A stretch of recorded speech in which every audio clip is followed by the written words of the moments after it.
¿Qué tal? Yo soy Víctor Hugo Escobar y esto es Trasfondo en su emisión número 15. Así que nosotros comenzamos.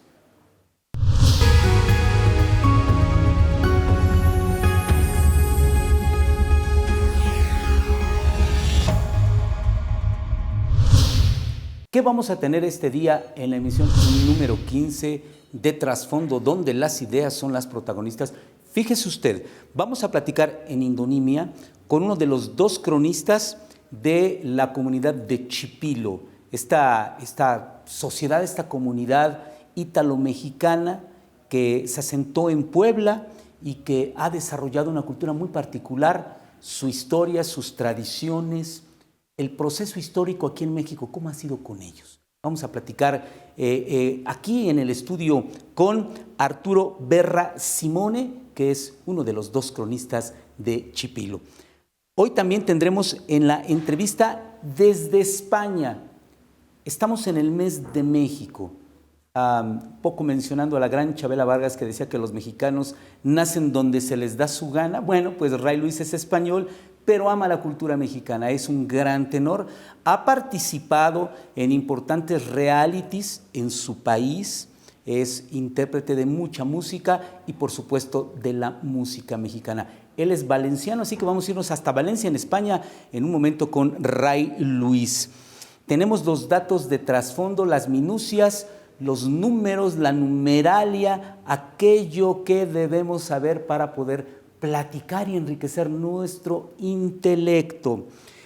En trasfondo hoy, la mexicanidad, la construcción de esta identidad que tiene siglos, milenios, ¿cómo se ha ido conformando?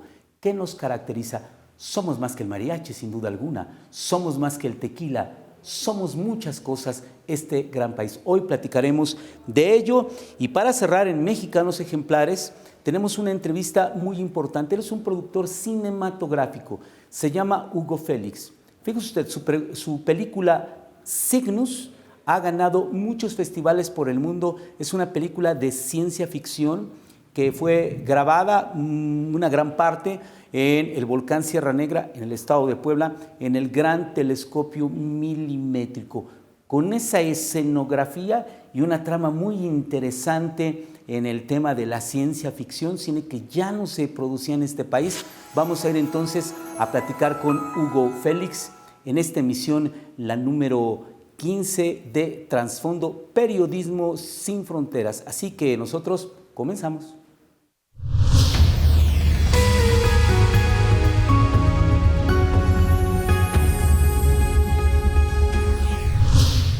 ¿Qué tal? Nos da un gusto saludarles y este día muy especial, como todos los programas de Trasfondo, donde las ideas son las protagonistas. Hoy está con nosotros y me da muchísimo gusto en este recorrido que hacemos por el estado de Puebla con sus 217 municipios y sus tantas juntas auxiliares. Está aquí con nosotros el cronista oficial, uno de los cronistas oficiales de Chipilo, Arturo Berra Simone. Yo te quiero agradecer, Arturo, que estés con nosotros. Al contrario, agradecerte la invitación, Víctor. Es un honor, es un gusto el que haya espacios como este, donde podamos dar un poquito de lo que nosotros hacemos como cronistas, el expresar un poco nuestras investigaciones, nuestros estudios, y que es algo que nos apasiona a todos los que somos cronistas, ¿no? San Gregorio Atzompa es el municipio, la Junta Auxiliar es Chipilo. Sin embargo, nosotros vamos a platicar directamente de Chipilo, ¿te parece? Sí. Porque en este mes de septiembre la mexicanidad se manifiesta de manera distinta. Ustedes, si bien es cierto, sus raíces no están en este país, pero su realidad sí. Decía, citando un poco a la gran Chabela Vargas, decía que el mexicano nace donde le da su regalada gana. Ok. Entonces vamos a partir de esa premisa. Ustedes, que son tercera o cuarta generación, chosnos en la descendencia, exactamente, como se denomina, llegan aquí a México. Que nos platiques un poco la región de donde ustedes vienen, porque mayoritariamente la población de Chipilo tiene las raíces que tú nos vas a platicar. Así es. Chipilo es una comunidad ítalo-mexicana en descendencia. La mayor parte de los integrantes de la comunidad, nuestros bisabuelos, vinieron del norte de Italia, en específico de la región del Véneto. hay de muchas comunidades. Y en 1882, con los procesos de colonización en México que tenía Porfirio Díaz, invita a diferentes países para tener este proceso de colonización, pero empiezan a ver cuáles son las características principales que querían de un colono que llegara a adquirir terrenos en México. ¿Y con qué finalidad? El copiar un poquito el esquema de Estados Unidos, que para ese entonces empezaba a tener un poquito más de economía móvil, y entonces, bueno, dicen, bueno, vamos a copiar un poquito el esquema. En Estados Unidos llegaron ingleses. En México, ¿a quiénes vamos a traer? Bueno, pues tienen que tener ciertas características, ser católicos, que manejen cuestiones del campo, agricultura, que sean personas de familia, y entonces empiezan a descartar, ¿no? ¿Qué países tenemos en Europa que puedan darnos ese tipo de personas que quieran venir a México?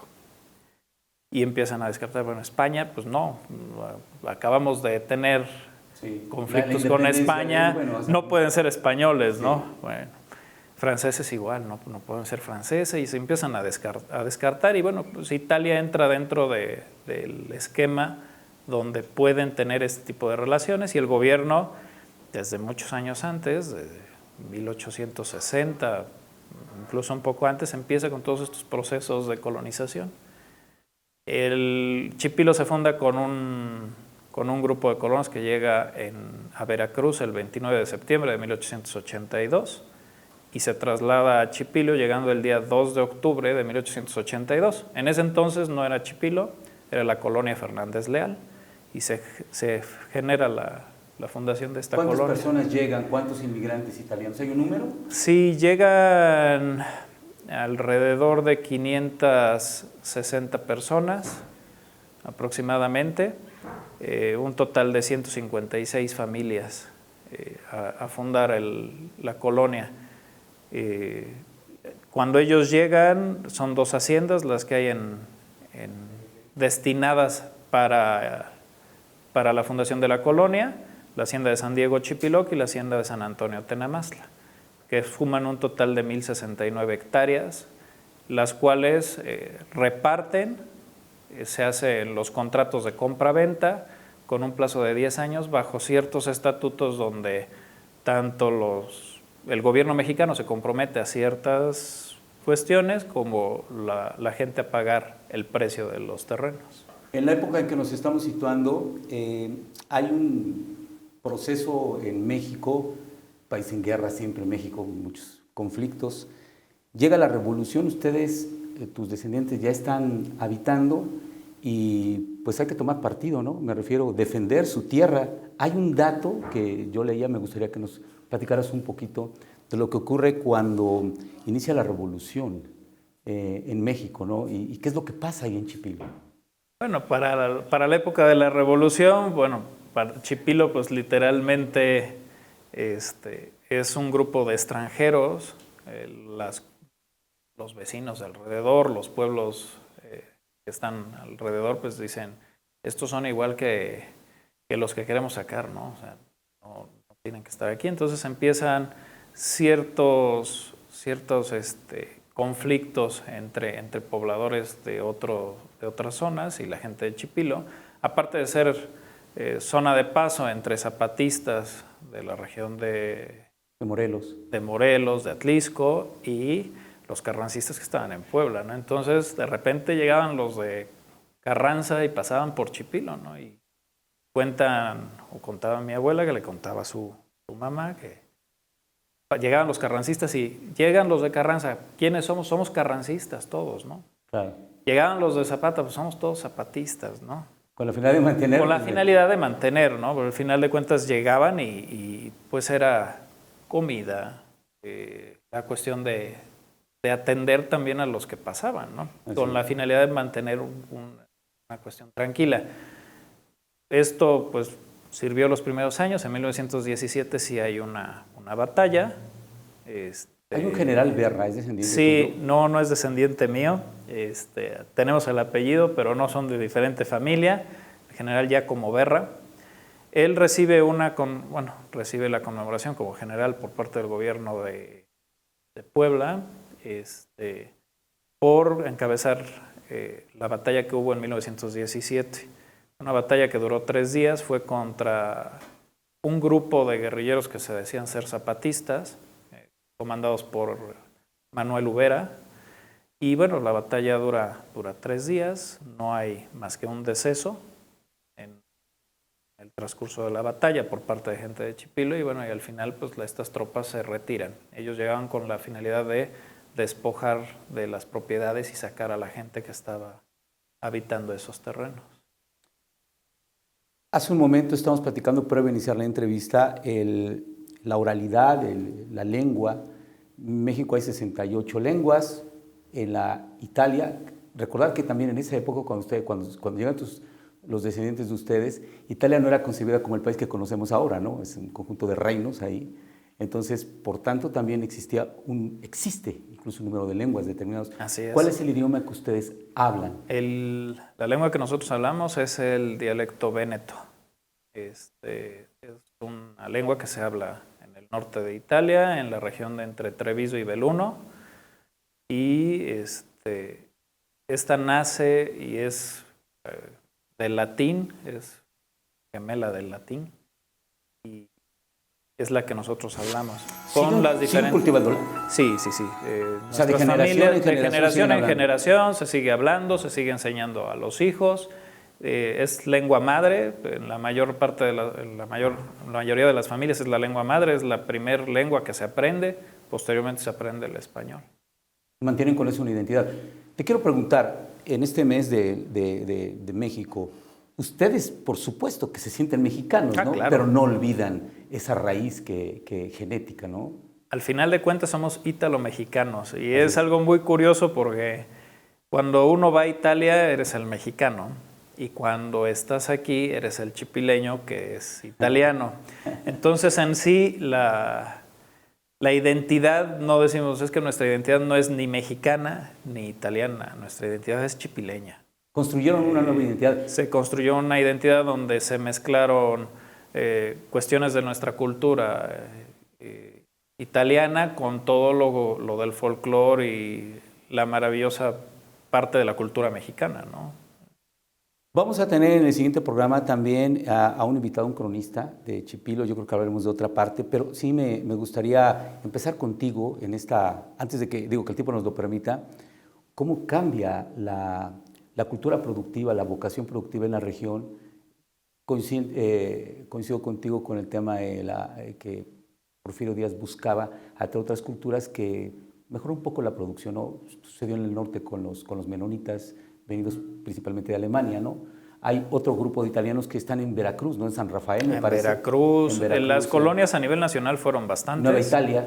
La Nueva Italia, la Manuel González, otra colonia, ¿no? En Gutiérrez Zamora, en México, en el Estado de México también hubo otra colonia.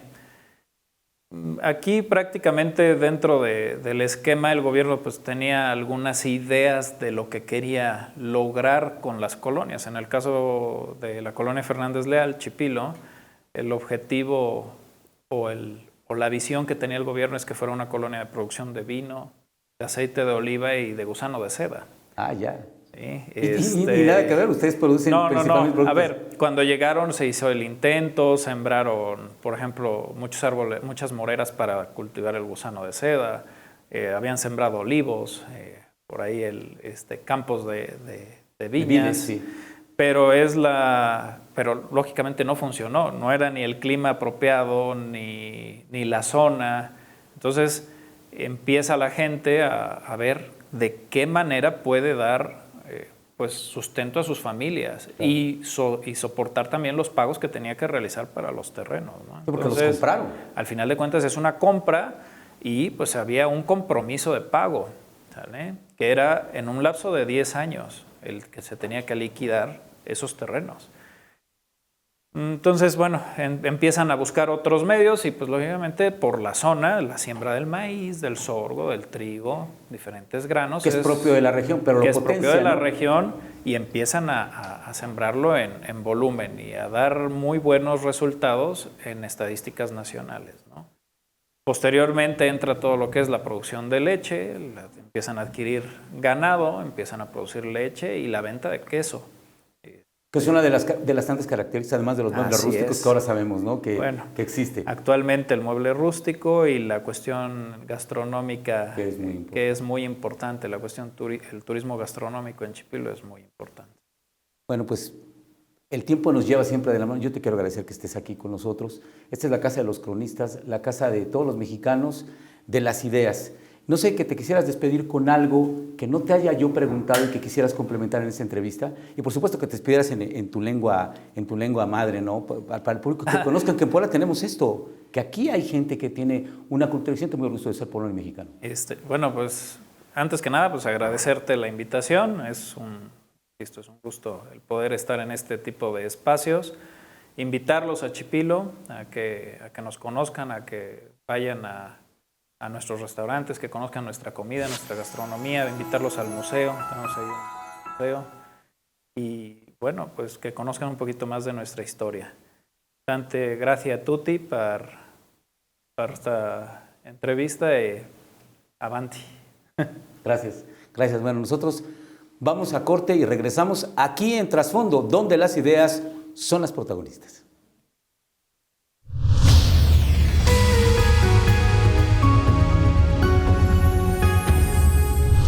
Estamos de regreso en casa para darte a conocer toda la información, es decir, las noticias minuto a minuto, los hechos más relevantes. Un medio crítico, sí, porque pondremos al descubierto los actos de corrupción de quien tenga que ser. Veraz, objetivo y cercano a ti. En los 217 municipios de Puebla, los 60 de Tlaxcala, los que tenga Veracruz, Morelos, toda la zona metropolitana y lo que nos permita llegar, las redes sociales. Lunes a viernes te invito a que nos sintonices, televin.com.mx, plataformas digitales, Facebook, Twitter. Enlaza con nosotros, mándanos un mensaje y hagamos noticia. La música es el lenguaje universal que une y sensibiliza.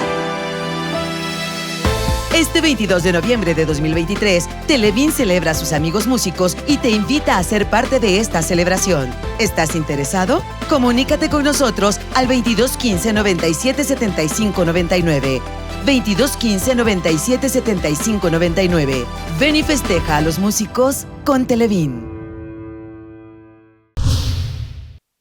México es un país que trasciende, México es un país con historia. Su música no es la excepción. Hoy vamos a platicar de manera exclusiva con un cantante español, Ray Luis, valenciano, que ama la música mexicana, que en su más reciente material discográfico que se llama Voces del Mundo, ha incluido música de nuestro Agustín Lara, de nuestro Javier Solís, de Marco Antonio Solís, entre otros tantos más cantantes. Así que vamos a conocer un poco la historia de este hombre español que ha participado en los más importantes realities musicales del país ibérico. Vamos con Ray Luis.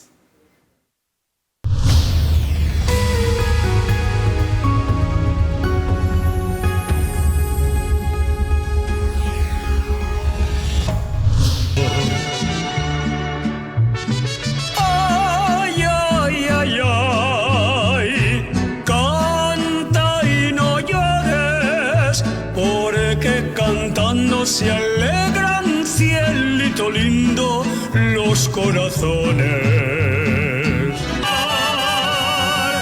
Flor de melancolía, que yo te vengo a dar.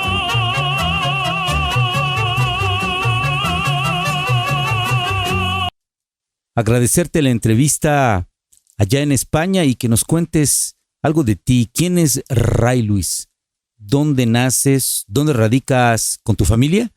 Un cariñoso saludo a Trasfondo, televisora Televin. Un gran saludo a todo el auditorio y, por supuesto, a su conductor, señor Víctor Hugo Escobar. Agradezco, desde luego, esta entrevista y me voy a presentar. Bueno, yo soy un cantante valenciano, residente en Gandía, Valencia. Mi nombre es Ray Luis y mi familia pues también es de aquí, de la tierra, de Valencia. Musicalmente, ¿dónde te formaste? Mi formación musical es en la Escuela Valenciana y también mi titulación y mi formación es en la Escuela Superior de Música del Micalet. Sabemos que participaste en un importante reality en España. ¿Cómo fue tu experiencia? ¿Cómo impulsó tu carrera principalmente?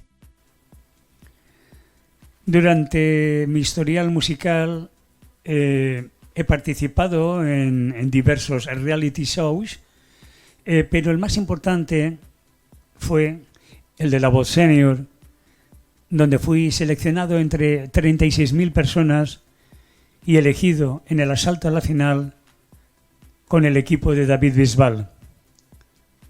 También he tenido el orgullo y la satisfacción también de ser elegido para el memorándum oficial de este gran cantante ya fallecido, que es Nino Bravo, donde he estado 2 años con el musical por toda España.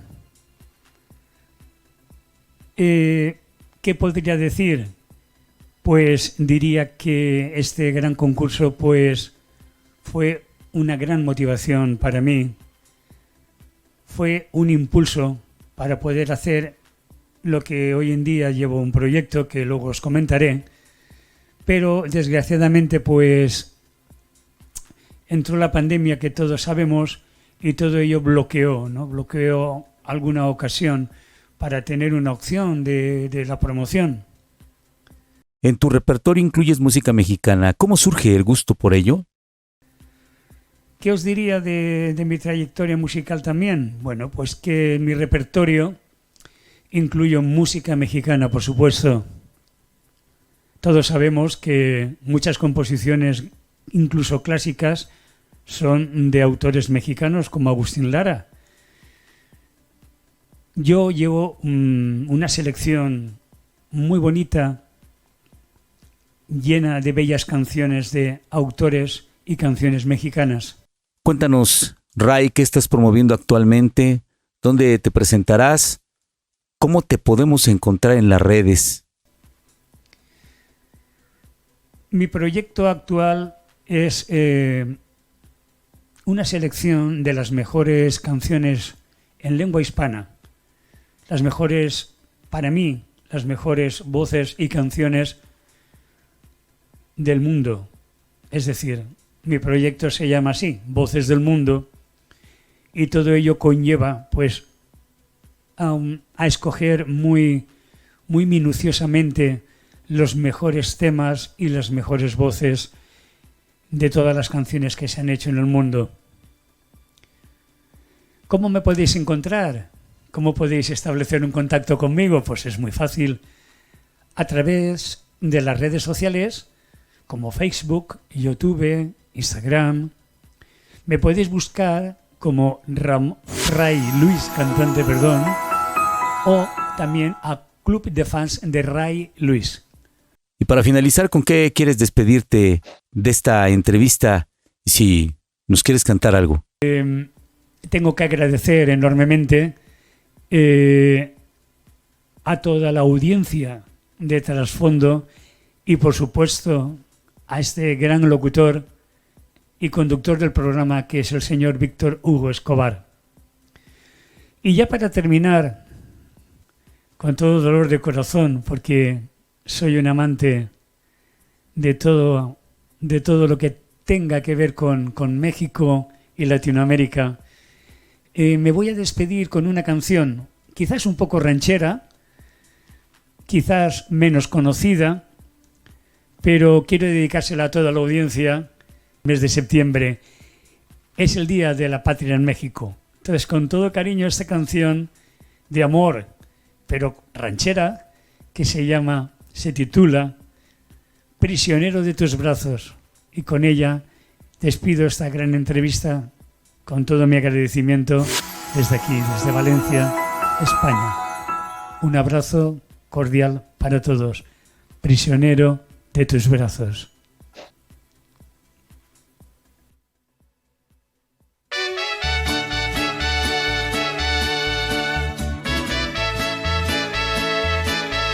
¡Que viva México!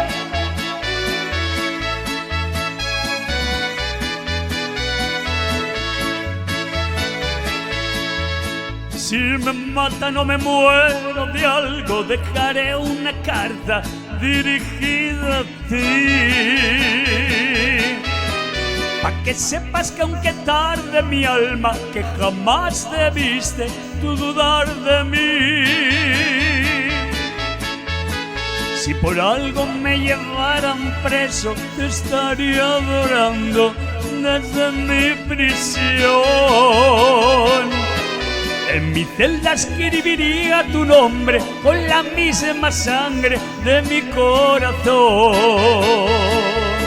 Si la muerte me la dieras tú, con desprecio de tu corazón, si la muerte me la dan tus brazos, no habrá prisionero más feliz que yo.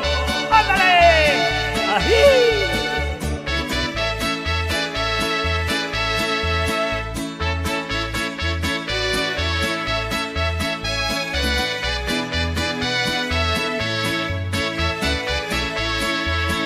Si me embarco pa' lejanas tierras y por largo tiempo no te vuelvo a ver, donde quiera que se encuentre mi alma estará pensando solo en tu querer. Si la muerte me la dieras tú, con desprecios de tu corazón, si la muerte me la dan tus brazos, no habrá prisionero más feliz que yo.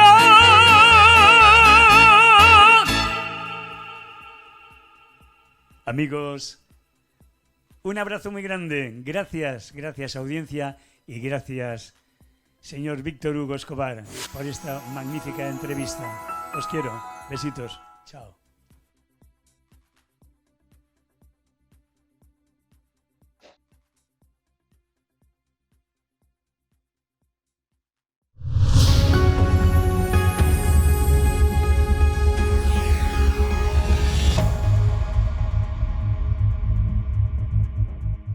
Centro Comercial Galería Las Ánimas es una plaza segura, limpia y tiene una certificación libre de humo. La zona de fast food es amplia y cuenta con un estacionamiento 100% seguro. Cuando visites Galería Las Ánimas encontrarás 180 locales comerciales, entre ellos La Comer, así también restaurantes, cafetería, autolavado, banco, casino y hasta gasolinería. Todo lo encuentras en Galería Las Ánimas. Estamos ubicados en Boulevard Atlisco 3156, ex Hacienda Las Ánimas, Puebla, Puebla. Locales disponibles para tu negocio o empresa. Comunícate a los teléfonos que están apareciendo en pantalla. Centro Comercial Galería Las Ánimas. BeanShop tiene todo lo que necesitas en equipos de audio y video. Ofrecemos venta y asesoría especializada con las marcas líderes del mercado, tanto para el ámbito profesional como para el residencial. Contáctanos al 2215 97 75 99 y nuestro equipo de expertos te asesorará para obtener la mejor calidad de sonido e imagen.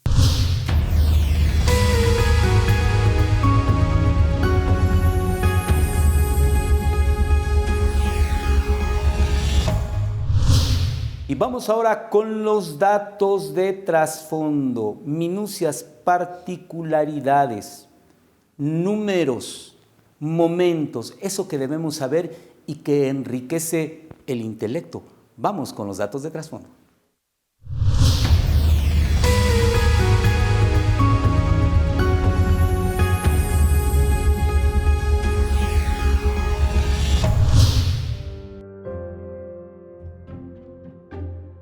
Los datos de trasfondo. Las huellas de las narices se utilizan para identificar perros. así como las huellas dactilares, se utilizan para identificar humanos. Los toros son daltónicos. Las manzanas son más eficientes que la cafeína para mantener a la gente despierta en las mañanas. Oler plátanos y o manzanas verdes pueden ayudar a bajar de peso. Un adulto trabajador suda hasta 4 galones por día. La mayoría de este sudor se evapora antes de que la persona se dé cuenta que está ahí.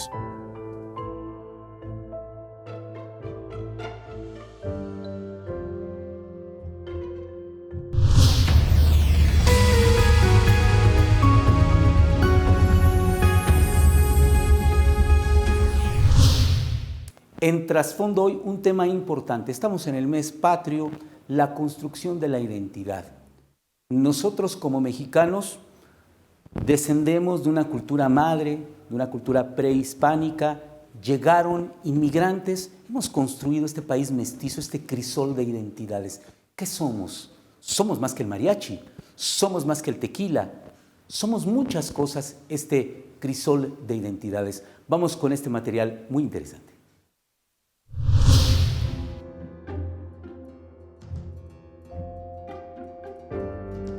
¿Qué es la mexicanidad? Es el modo común de ser del hombre mexicano en lo universal, que es forjado por los nativos de esta tierra con su estructura permanente y sus variables históricas, sus etnias y su cultura, de sus realidades e ideales. Son preceptos heredados o culturas importadas que han tenido que ser adaptadas a la propia. Queda claro que la mexicanidad va más allá de la mercadotecnia, de las banderas, de la música, de la comida, del folclore. La mexicanidad no solo tiene que ver con los nativos de esta tierra, sino con aquellos que ven en la cultura de México, en todas sus manifestaciones y en todos sus tiempos, una oportunidad de ser. Carlos Monsiváis decía, entre varias cosas, que México pertenece incondicionalmente a la cultura occidental, a cuyo banquete se llega tarde, pero con entusiasmo.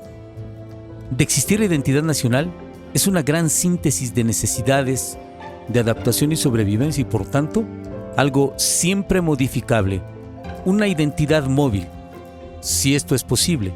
Al ser México una colectividad normada por el centralismo, las expresiones populares que se divulgan como identidad nacional son, en primer lugar, las que surgen a veces en la capital de la República. En el siglo XIX la identidad fue el miedo y el odio a la autoridad que el desorden enmascara, las redistribuciones del orden dentro del caos, los calificativos morales que no impedían las conductas naturales, la incomprensión teórica de los procesos históricos, la idea de política como la maldición mudable y eterna que nos somete a la corrupción para salvarnos periódicamente de la represión. Así se identificaron los nacionales y sus capitalinos. Octavio Paz, Premio Nobel de Literatura en 1990, plantea en su dialéctica de lo cerrado y lo abierto que el mexicano discreto y cortés, o a ratos hosco y reservado, de pronto se abre al mundo y muestra un rostro desconocido. Es el mismo de siempre y es otro. Expresión desconocida, expresión de júbilo o alarido de pena. Esto significa el choque de la forma cerrada sobre sí mismo y la energía interior que lo hace estallar. ¿Por qué ser mexicano?, dice Octavio Paz. Actitudes, pensamientos, acciones, no es fácil definirlo como nos hace creer la mercadotecnia. No es únicamente la solidaridad de un sismo o acudir al llamado de ayuda a través de un donativo para una fundación. Es más profundo y significativo que comer antojitos mexicanos, tomar tequila y escuchar mariachis. Sin duda, es un lugar común afirmar que cada quien tiene su definición de mexicanidad y es respetable. Sin embargo, compartimos un territorio, un idioma y existen actos fallidos que sí definen lo mexicano. El ritual es uno de ellos. porque se nace mexicano, pero la mexicanidad se hace en el camino, y una manera que tiene el mexicano de legitimar su identidad, de honrar su origen, es sin duda conociendo su historia y encontrar la fuerza para decidir si se quiere repetir o cambiar por lo opuesto. El compatriota no se raja ante lo prometido, no se abre a lo exterior, no se expone al mundo. Así sigue a veces, inmerso en la dialéctica de lo abierto y de lo cerrado. Citando a la cantante Chabela Vargas, quien mencionaba: los mexicanos nacen donde les da su regalada gana.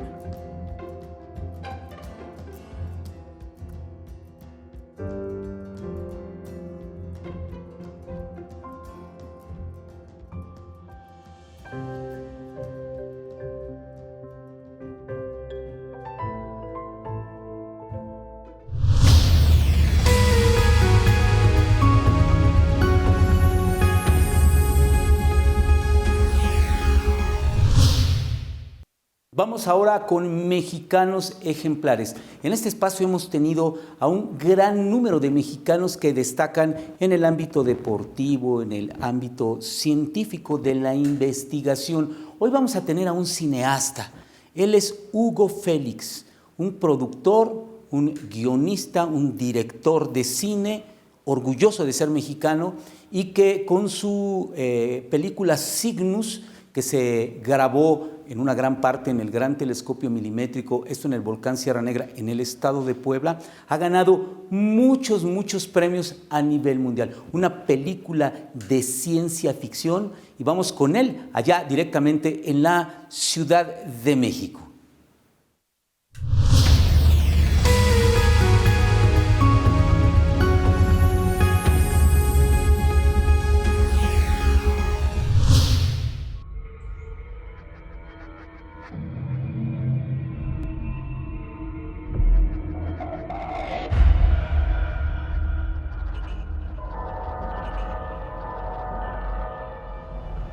No todos lo ven así, pero los telescopios son los que en verdad se están encargando de explorar el espacio. Y si algún día encontramos vida en otro planeta, va a ser gracias a un telescopio, vas a ver. Cygnus. ¿Qué tanto le ves? Ahí no hay nada interesante. El caso es que aquí hay un objeto que nadie ha podido identificar.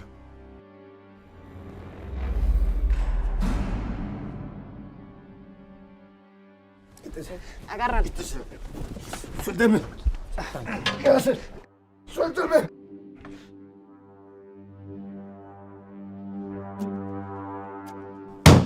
Estoy harto de esas estupideces.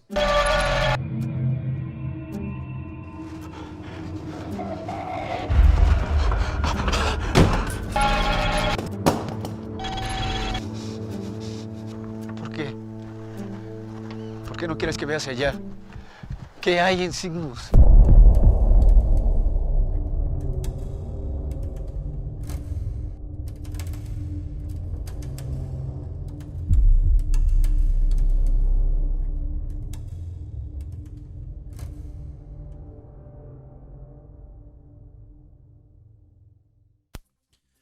Hugo Félix, director de Cygnus, agradecerte la entrevista. Platícanos algo de ti, de tu carrera. ¿Cuándo inicia tu pasión por el cine? Pues desde que era niño me gustaba ir al cine, me gustaba ver películas, me gustaba ver historias, pero siempre creí que eso podía ser un hobby, que podía ser algo más que lo que uno se dedica a hacer, sino más bien era una cosa como de entretenimiento. Pero al principio recibí una cámara de video con la que me empecé a jugar y grababa partidos de fútbol de mis primos y cosas así. Y me empecé a grabar y empecé a editar con 2 videocaseteras, y a partir de ahí empezó como mi camino para poder hacer lo que ahora me dedico. ¿Cómo concibes la idea de producir una película de ciencia ficción en México y en un lugar como el volcán Sierra Negra, donde se encuentra el Gran Telescopio Milimétrico? Pues Cygnus surge porque no había películas de ciencia ficción dura. Es decir, que realmente agarraran elementos de la ciencia como un punto base para poder hacer películas. Y entonces, con Carlos Salvaguante, el guionista, lo primero que dijimos, bueno, a ver, ¿qué elementos de ciencia podemos utilizar? Y hablamos de un telescopio. Bueno, podemos hacer una historia en un telescopio. Nadie hace historias en un telescopio y además en México pues nadie habla sobre eso. Entonces, ¿por qué no tomamos eso? Y de ahí, entonces agarramos la idea de un telescopio, empezamos a trabajar pensando en un telescopio que viera hacia las estrellas y bueno, qué se iban a encontrar en el espacio, ¿no? ¿Qué se iban a encontrar ahí? Y a partir de ahí empezamos a crear y a crear y a crear. Y luego fuimos conociendo diferentes tipos de telescopios, diferentes tipos de lugares. Y bueno, tuvimos que ir ajustándonos. Y la historia fue siendo creada poco a poco con toda la cantidad de información que teníamos alrededor. La realización de Cygnus representó sin duda varios retos. Por donde fue grabada, platícanos algo de ello. El reto más grande fue conseguir el dinero. Eso fue lo más difícil. Lo demás ya fue más fácil. Porque tardamos más de 10 años en conseguir el dinero. Habíamos logrado una historia muy interesante, muy padre, muy bonita, pero que no correspondía con los esquemas de producción en México. Entonces tardamos mucho en hacer esas adaptaciones. Y entonces luego decimos, bueno, podemos hacer una película con pocos elementos, pero sin perder los valores de producción, ¿no? Entonces, el segundo paso era convencer a la gente de que se podía hacer una película de ciencia ficción en México. Me acuerdo que les enseñaba el guión a varias personas y dudaban porque decían, ¿en serio vas a hacer esto? Pero nadie te va a creer. Y yo, ¿por qué no? Pues porque son mexicanos. Deberías de poner ahí un gringo y deberías de poner una francesa y deberías de poner ahí una asiática y entonces sí, ya te vamos a creer porque científicos mexicanos, ¿quién te va a creer eso? ¿No? Entonces, el siguiente paso era convencer a la gente que el proyecto era un proyecto viable con las condiciones, ¿no?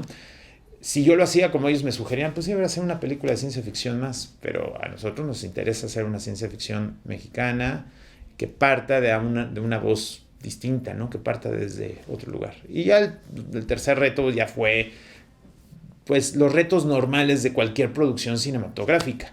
Aquí lo que tuvo como un elemento diferente pues fue filmar en un telescopio a más de 4.600 metros de altura, con mal de montaña, en un lugar donde el aire, casi no hay oxígeno en el aire.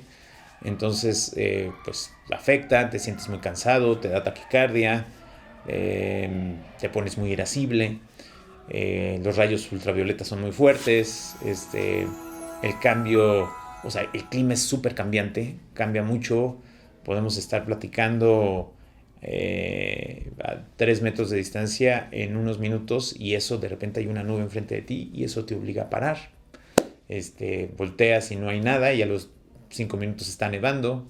Entonces sí había una serie de características que lo complicaron, nos complicaron mucho la filmación allá, pero bueno, son los elementos que nos tocaron a nosotros, no es que fuera particularmente la nuestra difícil, sino cada película es difícil, cada película tiene sus contratiempos, sus retos, y en el caso de Cygnus, pues creo que los más importantes fue enfrentarnos al mal de montaña.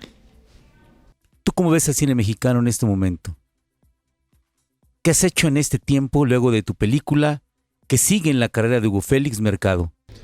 ¿Cómo va el cine mexicano? Con muchos retos. Yo creo que una de las cosas más interesantes que tiene que lograr el cine mexicano es la confianza de su público.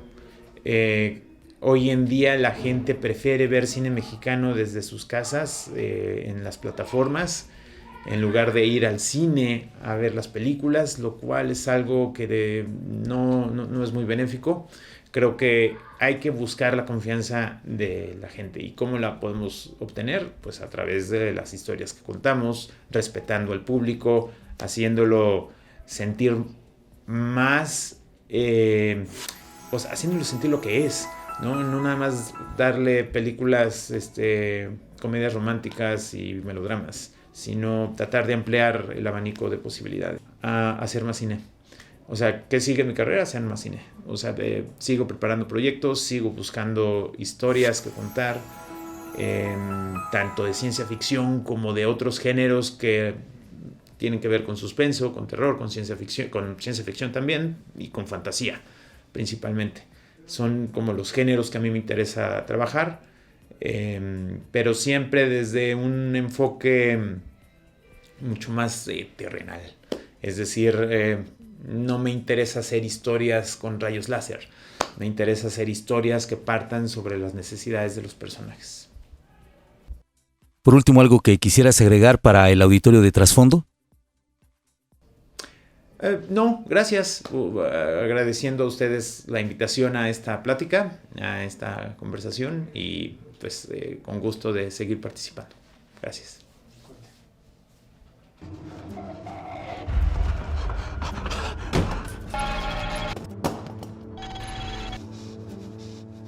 ¿Por qué?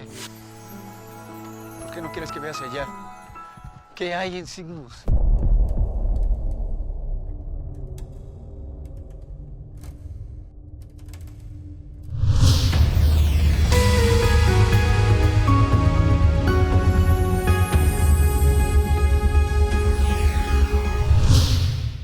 Y esto ha sido todo por hoy en este programa, el número 15 de Trasfondo, donde las ideas son las protagonistas. Le pedimos que nos siga en todas nuestras redes sociales que están apareciendo en este momento en su pantalla, que siga la programación de Televín, que es su casa. Aquí construimos programas, se producen programas que son para usted, para su familia, para que se entere, para que disfrute, para que participe, para que conozca. Yo soy Víctor Hugo Escobar y nos vemos la próxima emisión de Trasfondo, donde las ideas son las protagonistas. Adiós.